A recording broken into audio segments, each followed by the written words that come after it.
नमस्कार दोस्तों, स्वागत है आपका हमारे YouTube चैनल फोकस पावर पे। तो आज हम लेकर आए हैं रेलवे एएलपी टेक्नीशियन के सेकंड स्टेज के जो प्रीवियस ईयर पेपर है, trade, motor mechanic vehicle, automobile और हीट इंजन। तो हीट इंजन ट्रेड का एग्ज़ाम है, वो एग्ज़ाम पेपर है ये, जो सेकंड स्टेज का पेपर होता है रेलवे एएलपी टेक्नीशियन में। तो ये पेपर हेल्पफुल होने वाला है आपके BRO vehicle mechanic exam, upcoming railway ALP technician exam, और जिस भी एग्ज़ाम की आप तैयारी कर रहे हैं, टेक्नीशियन की या ट्रेड्समैन के एग्ज़ाम की तैयारी जिसमें ऑटोमोबाइल से संबंधित क्वेश्चन पूछे जाते हैं, तो उसके लिए एक वीडियो काफ़ी हेल्पफुल होने वाली है। और अगर आपने प्रीवियस ईयर पेपर नहीं देखे या प्रीवियस वीडियो नहीं देखी है, तो वो भी आप चैनल पे जाके चेकआउट कर सकते हैं। तो इस तरीके का आपको थंबनेल दिखेगा, वो आप चेक कर सकते हैं। तो शुरू करते हैं आप आज की वीडियो। उससे पहले आप चैनल को सब्सक्राइब जरूर करें और बेल आइकन को प्रेस जरूर करें, ताकि आप किसी भी वीडियो से मिस ना हो सके। तो शुरू करते हैं आज की वीडियो। पहला प्रश्न है, एकल क्लच प्लेट की आघूर्ण प्रेषण क्षमता है तो क्या होती है? जो सिंगल प्लेट क्लच होती है उसकी आघूर्ण प्रेषण क्षमता कितनी कैसी होती है? तो मल्टीप्लेट क्लच से कम होती है। तो क्या आंसर क्या है इसका? मल्टीप्लेट क्लच से कम होती है सिंगल प्लेट क्लच की आघूर्ण क्षमता। नेक्स्ट क्वेश्चन है, विद्युत परिपथ चित्र किसे दर्शाता है? तो इस तरीके का डायग्राम बना था एग्जाम में। तो ये डायग्राम, ये चित्र किस परिवर्त को दर्शाता है? तो किसको दर्शाता है? अर्थिंग को दर्शाता है। तो इस पेपर में देखोगे आप, इस पेपर में हर चीज पूछी गई है। मैकेनिकल से भी पूछी गई है, ऑटोमोबाइल से तो पूछा ही गया क्योंकि ऑटोमोबाइल ट्रेड का तो ये पेपर ही है, और बेसिक इलेक्ट्रिकल भी पूछा गया है। तो मिक्स पेपर है। तो इसको लास्ट तक देखें वीडियो को। थर्ड क्वेश्चन है, निम्न में से कौन सी चूड़ियां समलंबी होती है? तो कौन सी होती है? एकैम चूड़ियां, जो एकैम थ्रेड होते हैं वो क्या होते हैं? समलंबी होते हैं। अगला प्रश्न है, कार में डैश के लिए गियर का उपयोग होता है। तो किस चीज के लिए कार में गियर का प्रयोग होता है? तो पावर के संचरण के लिए, तो शक्ति के संचरण के लिए कार में गियर का उपयोग होता है। अगला प्रश्न है, लीफ स्प्रिंग के उपयोग का उद्देश्य क्या होता है? तो क्या होता है लीफ स्प्रिंग के उपयोग का उद्देश्य? तो वाहन के झटके और कंपन झेलने के लिए सहारा प्रदान करता है क्या? Leaf spring. लीफ स्प्रिंग किससे संबंधित है? तो सस्पेंशन सिस्टम से संबंधित है। अगला प्रश्न है, ओम के नियम का सही समीकरण है। तो ओम के नियम का सही समीकरण क्या होता है? V equal to I R, जहाँ पे V होता है वोल्टेज, I होती है धारा, R होता है रसिस्टेंस यानी प्रतिरोध। तो ओम के नियम का फॉर्मूला क्या है? V equal to I R. Next question है, किसका उपयोग पिस्टन और सिलेंडर वॉल के बीच एक सील प्रदान करने के लिए किया जाता है? तो किसका किया जाता है? तो पिस्टन रिंग का प्रयोग किया जाता है। सील किसके बीच में? पिस्टन और सिलेंडर वॉल के बीच में सील के रूप में काम करने का काम कौन करता है? पिस्टन रिंग करता है। अगला प्रश्न है, आर्क वेल्डिंग में electric arc dash dash dash के बीच बनाया जाता है। तो इलेक्ट्रिक आर्क किसके बीच बनाया जाता है आर्क वेल्डिंग में? तो इलेक्ट्रोड तथा मूल सामग्री के, जिस पे हम वेल्डिंग कर रहे हैं उस पे और इलेक्ट्रोड के बीच में बनाए जाते हैं इलेक्ट्रिक आर्क। अगला प्रश्न है, एक यांत्रिक उपकरण है जो घूमने वाले दो शाफ्ट को आपस में संयोजित और विलंगित करता है कहलाता है। यानी कि वो कौन सा मैकेनिकल डिवाइस है जो किन्हीं भी दो शाफ्ट को इंगेज और डिसंगेज करने का काम कर रहा है? मेन क्वेश्चन ये बोल रहा है। तो वो कौन सा डिवाइस है? क्लच है। नेक्स्ट क्वेश्चन, गियर बॉक्स में स्नेहन का उपयोग किया जाता है। तो गियर बॉक्स में लुब्रिकेंट का उपयोग किस लिए किया जाता है? तो सर्वोत्तम संचालन और आयु बढ़ाने के लिए, घर्षण को कम करना और शीतलन प्रदान करना। तो किस लिए यूज किया जाता है लुब्रिकेंट का आसान भाषा में? ताकि जो गियर बॉक्स की लाइफ है वो ज़्यादा बढ़ती रहे, और फ्रिक्शन की वजह से जो भी वेयर एंड टेयर होते हैं वो कम हो, और कूलिंग भी प्रोवाइड हो गियर बॉक्स को, इसलिए लुब्रिकेंट का यूज किया जाता है। नेक्स्ट क्वेश्चन है, वेग की एसआई इकाई क्या है? तो वेग का एसआई मात्रा क्या होता है? तो मीटर पर सेकंड होता है। अगला प्रश्न है, यदि बोल्ट का आकार M30 है तो इसका अर्थ है? तो अगर बोल्ट का आकार M30 है तो उसका मीन्स होता है मीट्रिक थ्रेड और व्यास 30 mm है। मीट्रिक थ्रेड और व्यास क्या है, कितनी होगी? 30 mm होगी, इसीलिए उसको M30 लिखा जाता है बोल्ट के आकार में। अगला प्रश्न है, कौन सा क्लच संचालन के लिए घर्षण का उपयोग नहीं करता है? तो कौन सा क्लच नहीं करता है? तो फ्लूइड क्लच किसका घर्षण का प्रयोग नहीं करता है, फ्रिक्शन का यूज नहीं करता है संचालन के लिए। अगला प्रश्न है, सिंक्रोनाइजर एक प्रकार का क्लच है जो विभिन्न गतियों को सिंक्रोनाइजर करने के लिए घटकों को घुमाने दे। तो वो इस प्रकार का क्लच होता है। अगला प्रश्न है, चार पहिया वाहनों में कितनी धुरी होती है? यानी कितने एक्सल होते हैं, धुरी को एक्सल बोलते हैं। तो 4 पहिया वाहनों में कितनी धुरी एक्सल होते हैं या धुरी होती है, तो कितने, 2 होते हैं। और जो 6 पहिया होंगे उसमें 3 होंगे। अगला प्रश्न, यदि 3 प्रतिरोध R1, R2 और R3 श्रेणी क्रम में है तो कुल प्रतिरोध होगा, तो कितना होगा, श्रेणी क्रम में है तो R1 plus R2 plus R3 श्रेणी क्रम में। अगर समांतर क्रम में है तो फिर क्या होता है, 1/R1 plus 1/R2 plus 1/R3। अगर ये क्वेश्चन समांतर के लिए पूछता तब ये होता, और श्रेणी क्रम के लिए पूछ रहा है तो श्रेणी क्रम के लिए क्या होगा, R1 plus R2 plus R3। Next question है, फोर्जिंग की क्रिया में, वेट अ सेकेंड, फोर्जिंग की क्रिया में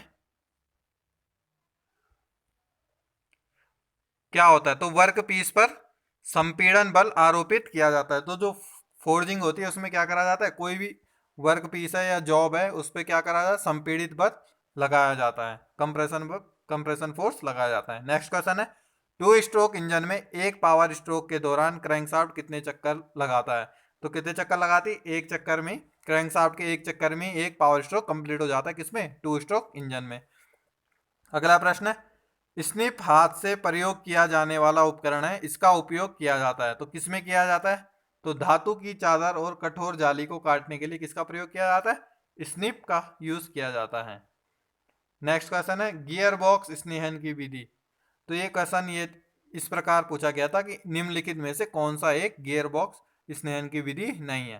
तो जो ऑप्शन था वो स्नेहन की विधि नहीं थी, एक ऑप्शन, और बाकी जो 3 ऑप्शन थे वो मैंने यहाँ पे लिख दिए हैं क्योंकि ये इंपॉर्टेंट था, जो आपको पता होना चाहिए कौन कौन से होते हैं। अगर इनके अलावा जो भी होगा वो नहीं होगा। तो गियर बॉक्स स्नेहन की विधि कौन कौन सी होती है, फोर्स्ड ऑयल स्नेहन, ग्रीस द्वारा स्नेहन और ऑयल स्प्लेश स्नेहन। तो ये 3 प्रकार के होते हैं। इसके अलावा अगर कोई भी और ऑप्शन होता है तो क्या रॉन्ग आंसर होगा। नेक्स्ट क्वेश्चन है, 6 पहिया वाहनों में धुरियों की संख्या कितनी होती है, तो सेम क्वेश्चन है जो अभी पिछले में 4 पहियों के लिए पूछा गया था। 4 पहियों में कितने एक्सल होते हैं, तो यहाँ पे 6 पहियों में पूछा गया, तो 6 पहियों में कितने होते हैं, 3 एक्सल होते हैं। अगला प्रश्न है, जब हम वाहन में ब्रेक लगाते हैं तब क्या होता है, तो क्या होता है, गतिज ऊर्जा ताप ऊर्जा में रूपांतरित हो जाती है, यानी कि जो काइनेटिक एनर्जी होती है वो क्या हीट एनर्जी में कन्वर्ट हो जाती है। अगला प्रश्न, पेट्रोल इंजन को किस अन्य नाम से भी जाना जाता है, तो किस नाम से जाना जाता है, तो गैसोलीन इंजन के नाम से जाना जाता है पेट्रोल इंजन को। नेक्स्ट क्वेश्चन है, पेट्रोल इंजन डैश पर काम करता है, तो किस पे काम करता है, तो ऑटो साइकिल पे काम करता है क्या, पेट्रोल इंजन। नेक्स्ट क्वेश्चन है, टायर में हवा का दाब मापने के लिए निम्न में से किस मात्रक का उपयोग करते हैं, तो जो टायर का प्रेशर नापते हैं तो किस में नापते हैं, वो पीएसआई में नापते हैं, यानी कि पाउंड स्क्वायर इंच। अगला प्रश्न है, पॉजिटिव ड्राइव सिस्टम में, तो पॉजिटिव ड्राइव सिस्टम में क्या होती है, तो फिसलने की अनुमति नहीं होती है। अगला प्रश्न है, टाँके लगाने यानी ब्रेजिंग के फलस्वरूप निम्नलिखित में से कौन सी क्रिया संपन्न होती है, तो कौन सी क्रिया संपन्न होती है, तो वेल्ड करने के लिए सामग्री को पिघलाना, तो उसको हम क्या ब्रेजिंग कहते हैं। अगला प्रश्न है, भारी वाहनों में निम्न में से कौन सी स्प्रिंग उपयोग की जाती है, तो जो हैवी व्हीकल होते हैं उनमें क्या लीफ स्प्रिंग का प्रयोग किया जाता है, किसमें, सस्पेंशन सिस्टम में। नेक्स्ट क्वेश्चन है, किसी वाहन को सामने अथवा पीछे से देखने पर स्टीयरिंग और लंबवत अक्ष के लिए उपयोग किए जाने वाले पहियों के ऊर्ध्वाधर अक्ष पर बनने वाले कोण को किसके रूप में जाना जाता है, तो किसके रूप में जानते हैं हम उसको, कैम्बर एंगल के रूप में जानते हैं। अगला प्रश्न, डीजल इंजन में ईंधन का दहन किसके द्वारा होता है, तो किसके द्वारा होता है डीजल इंजन में, तो कंप्रेस्ड एयर के द्वारा होता है, यानी जो कंप्रेस्ड एयर के द्वारा हीट यूज उत्पन्न की जाती है उसके द्वारा, यानी संपीड़ित वायु द्वारा उत्पन्न उष्मा से डीजल इंजन में ईंधन का दहन होता है, यानी डीजल जलता है। नेक्स्ट क्वेश्चन, गियर बॉक्स को बंद या सीज होने से बचाने के लिए क्या किया जाना चाहिए, तो क्या किया जाना चाहिए, तो वहाँ लुब्रिकेंट का यूज किया जाना चाहिए, जो गियर ऑयल होता है उसका प्रयोग किया जाना चाहिए। अगर गियर ऑयल का प्रयोग नहीं करेंगे तो कुछ टाइम बाद क्या गियर बॉक्स सीज हो जाएगा, बंद हो जाएगा। नेक्स्ट है, पेट्रोल इंजन में, तो पेट्रोल इंजन में क्या होता है, सिलेंडर के अंदर हवा और ईंधन दोनों संपीड़ित होती हैं, तो क्या पेट्रोल इंजन में हवा और फ्यूल दोनों कंप्रेस होते हैं, किसमें, कंप्रेशन स्ट्रोक में। डीजल इंजन में क्या होता है, केवल प्योर एयर कंप्रेस्ड होती है। नेक्स्ट क्वेश्चन है, पिस्टन सामान्यतः बना होता है तो किसका बना होता है, एल्यूमिनियम अलॉय का बना होता है, मिश्र धातु का बना होता है। नेक्स्ट है, स्निप्स को डैश डैश के नाम से जाना जाता है तो किसके नाम से जाना जाता है, शेयर के नाम से भी स्निप को जाना जाता है। अगला प्रश्न है, कौन सा इंजन का भाग नहीं है, तो एक क्वेश्चन आया था तो उसमें तीन ऑप्शन थे जो इंजन के भाग थे, जैसे सिलेंडर ब्लॉक था, क्रैंकशाफ्ट थी, कैमशाफ्ट थी, और ये एक ऑप्शन था क्लच। तो ये यही इसका राइट आंसर होगा। तो ये एक इंजन का भाग नहीं था। नेक्स्ट क्वेश्चन, प्रेरण की इकाई क्या है, तो क्या होती है, हेनरी होती है। अगला प्रश्न है, रिवेट को 30 mm के रूप में निर्दिष्ट किया गया है या इंगित करता है तो क्या क्या डिनोट करता है, तो पिंडल के व्यास को 30 mm है तो उसको दर्शाता है क्या, रिवेट का 30 mm। अगला प्रश्न है, हाइड्रोलिक ब्रेक काम करते हैं तो किसके नियम पे काम करते हैं, तो पास्कल के नियम अनुसार काम करते हैं हाइड्रोलिक ब्रेक। अगला प्रश्न है, मल्टी प्लेट क्लच को किसके रूप में जाना जाता है, तो वेट क्लच के रूप में भी मल्टी प्लेट क्लच को जाना जाता है, और मल्टी प्लेट क्लच का यूज ज्यादातर कहाँ होता है, मोटरसाइकिल में होता है। अगला प्रश्न है, यदि बोल्ट का आकार M16 है तो M का अर्थ है, तो M का अर्थ क्या होता है, मीट्रिक थ्रेड। तो M का मतलब होता है मीट्रिक थ्रेड, जो M16 है वो पूरा नाम होता है उसका। नेक्स्ट है, गियर में बियरिंग का क्या कार्य है, तो क्या कार्य है गियर में बियरिंग का, तो क्या घर्षण कम करने का काम करता है बियरिंग। अगला प्रश्न है, चलती हुई ट्रेन से इसके अन्य घटकों को जोड़ने के लिए आमतौर पर निम्नलिखित में से किसका उपयोग किया जाता है, जिसे दूरी के कारण अथवा किसके बीच के सापेक्ष वेग के कारण सीधे जोड़ा नहीं किया जा सकता है, तो किससे, प्रोपेलर शाफ्ट को सीधे नहीं जोड़ा जा सकता है। अगला प्रश्न है, BS4 इंजन में BS का अर्थ क्या होता है, तो BS4 इंजन में BS का अर्थ क्या होता है, भारत स्टेज। ये क्या है, एक इमिशन का, व्हीकुलर इमिशन का स्टैंडर्ड है इंडिया में, जिसको हम भारत स्टेज के नाम से जानते हैं। नेक्स्ट है, गियर अनुपात को किसके अनुपात के रूप में परिभाषित किया गया है, तो किसके अनुपात के रूप में किया जाता है, आउटपुट गति के सापेक्ष इनपुट गति के अनुपात को गियर अनुपात कहा जाता है। अगला प्रश्न है, हीट इंजन के संदर्भ में कार्बोरेटर एक ऐसा उपकरण है जिसका उपयोग किया जाता है, तो कार्बोरेटर कैसा उपकरण है, वायु और ईंधन को सही अनुपात में मिलाने का काम क्या करता है, कार्बोरेटर करता है। तो यही काम होता है कार्बोरेटर का। नेक्स्ट क्वेश्चन है, वेबल प्रोटेक्टर का उपयोग किया जाता है, तो वेबल प्रोटेक्टर का प्रयोग किस लिए किया जाता है, तो कोणों को मापने या चिन्हित करने के लिए, या कोण क्या एंगल को मेजर और मार्किंग करने के लिए वेबल प्रोटेक्टर का प्रयोग किया जाता है। अगला प्रश्न है, धारिता की इकाई है तो क्या होती है, धारिता की इकाई फैराडे होती है। नेक्स्ट क्वेश्चन है, गियर के आकार को व्यक्त किया जाता है, तो गियर के आकार को किसके द्वारा व्यक्त किया जाता है, पिच के घेरे के व्यास के द्वारा। तो जो गियर, किसी भी गियर का जो पिच का घेरा है तो उसके व्यास के द्वारा हम क्या करते हैं, गियर का आकार व्यक्त करते हैं। अगला प्रश्न है, मोटर गाड़ियों में फ्लाईव्हील का क्या काम है, तो मोटर गाड़ियों में फ्लाईव्हील का क्या काम होता है, तो ऊर्जा को संग्रहित करने का काम होता है। यानी कि जो 3 आइडियल स्ट्रोक होते हैं उसमें उस समय जो ऊर्जा संग्रहित रहती है यानी स्टोर रहती है पावर, उसको उस समय यूज करता है फ्लाईव्हील। नेक्स्ट क्वेश्चन है, किसे गियर का बैकलेस कहा जाता है, तो गियर बैकलेस किस लिए कहा जाता है, तो जो भी मीटिंग पॉइंट होता है जहां पे दो गियर मिलते हैं, जैसे ये गियर है, ये दो गियर है और ये गियर मिल रहे हैं, तो ये इनका क्या मीटिंग पॉइंट है। तो इसके बीच में जो भी क्लियरेंस होगा, जैसे ये क्लियरेंस है, बीच में गैप है, तो इसी क्लियरेंस को हम क्या कहते हैं, गियर का बैकलेस कहते हैं। तो मीटिंग मीटिंग के बीच का क्लियरेंस को क्या कहते हैं, गियर क्लियरेंस, गियर बैकलेस कहते हैं। नेक्स्ट क्वेश्चन है, कपलिंग एक उपकरण है जिसका उपयोग किया जाता है, तो कपलिंग का उपयोग किस लिए किया जाता है, तो पावर ट्रांसमिशन के लिए दो घूर्णन शाफ्ट के संयोजन के लिए कपलिंग का यूज किया जाता है। अगला प्रश्न है, हीट इंजन ईंधन की रासायनिक ऊर्जा को किसमें परिवर्तित करता है, तो यांत्रिक ऊर्जा में परिवर्तित करता है हीट इंजन ईंधन की रासायनिक ऊर्जा को। अगला प्रश्न है, टू व्हीलर मोटरसाइकिल में हम किसका उपयोग करते हैं, तो किसका करते हैं, मल्टीप्लेट क्लच का यूज करते हैं हम टू व्हीलर मोटरसाइकिल में। नेक्स्ट क्वेश्चन है, पेट्रोल इंजन का संपीड़न अनुपात होता है, तो क्या होता है, डीजल इंजन से कम होता है कंप्रेशन रेशो पेट्रोल इंजन का। अगला प्रश्न है पेट्रोल इंजन में ईंधन और वायु का दहन किसके द्वारा किया जाता है? तो पेट्रोल इंजन में एयर और फ्यूल का जो दहन किया जाता है वो किसके द्वारा किया जाता है? स्पार्क प्लग के द्वारा किया जाता है। नेक्स्ट क्वेश्चन है निम्न में कार्बोरेटर का एक भाग नहीं है। तो जो तीन ऑप्शन दिए गए थे वो कार्बोरेटर के भाग थे, जैसे फ्लोट चैम्बर हो गया, वेंचुरी हो गया, वो सब क्या कार्बोरेटर के भाग थे। एक ऑप्शन था जो कार्बोरेटर का भाग नहीं था, वो था इंजेक्टर। नेक्स्ट क्वेश्चन है डैश मापने के लिए डायल टेस्ट इंडिकेटर का प्रयोग किया जाता है। तो किसको नापने के लिए किया जाता है? अपेक्षित मानक से किसी भी वस्तु का विचलन को नापने के लिए डायल टेस्ट इंडिकेटर का प्रयोग किया जाता है।